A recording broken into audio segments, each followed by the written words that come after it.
Монгол Улсын нийгмийн эдийн засгийн нөхцөл байдал нөөц болцооноос хамаарч 2-5 насны хүүхдийг сургуулийн өмнөх боловсролын үйлчилгээнд хамруулах боломжгүй цэцэрлэгийн хүртээмж муу байгаа лээ. Үүнээс үүдэн сүүлийн жилүүдэд эцэг эхчүүд бага насны хүүхдээ гэртээ цоожлох, хараа хяналтгүй орхиноос болж гэмтэж бэртэх, гал төмөр төртөх, осолдох эндэх тоо буурахгүй байгаа. Тэгвэл энэ байдал улсын хурлын гишүүн Эрдэнэчимэг анхаарал хандуулан хүүхэд харах үйлчилгээний хуулийг санаачилж 2016 оны 1-р сарын 1-ээс уг хууль хэрэгжихэд бэлэн болсон. Үүнтэй холбоотойгоор иргэдийн хүлээлт их байсан энэ хууль өнөөдөр бодитоогоор хэрэгжиж сургалтанд хамрагдсан сонгон хайрхан дүүргийн 74 иргэнд үйлчилгээ эрхлэх зөвшөөрлийг олголоо. Арга хэмжээнд улсын хурлын гишүүн Эрдэнэчимэг сонгон хайрхан дүүргийн засаг дарга Чимболд болон дүүргийн хэлтс албадын дарганаар оролцсон юм. За хэд хэдэн стандартын шаардлага хангасан багс нэгдүгээр сургалтанд хамрагдсан байх хэвээр сургалтууд бол хийгдээд явагдаж байна. За хоёрдугаарт байрны шаардлага хангасан байх хэвээр. Ер нь бол 1 метр нэг хүүхдэд 2 метр квадратаас доошгүй хэмжээний талбай бүхий байр байх шаардлагатай гэхээр нэг 10-аас 15 метр квадрат талбай бүхий тусгай байрыг бэлдсэн багт бол нэг иргэн 5 хүүхэд авчих боломжтой. Би бас энэ даршланд хэлэхэд хүүхд харах үйлчилгээгээр хөгжлийн бэрхшээлтэй хүүхдийг хамруулах боломжтой. Тэгэх юм бол улсаас олгогдох зардлыг бол 2 нугалж өгч байгаа. Манай сонгон хайрхан дүүрэг дээр 650 хөгжлийн бэрхшээлтэй хүүхэд байдаг.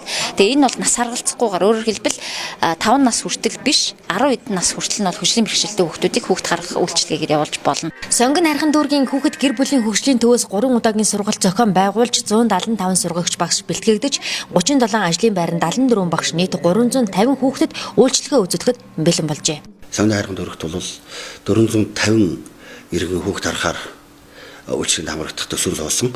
За энэ 5 сардаа багтаад эхний ээлжийн санхүүжилт бол орж ирнэ гэсэн ийм мэдээлэл бол бидэнд байна. Бага насны хүүхэдтэй эмэгтэйчүүдийг ажил хөдөлмөр эрхлэх боломжийг гаргаж өгч байна. Мөн 40-с дээш насны эмэгтэйчүүдийг ажлын байраар хангах зэрэгт бол томоохон агц зарсан ийм хууль болжээ гэж миний хувьд үзэж байна. Хуулийн хүрээнд 18-аас 65 насны хүмүүс сургалтанд хамрагдаж зөвшөөрөл авсан нэг иргэн 2-5 хүртэлх насны 5 хүүхдийг гэрээр болон тусгай байранд өдрийн цагаар харахаар зохицуулт хийсэн бөгөөд багшийн цалин зэрэг урсгал зардлыг улсаас дэмжлэг болгон өгөх юм байна.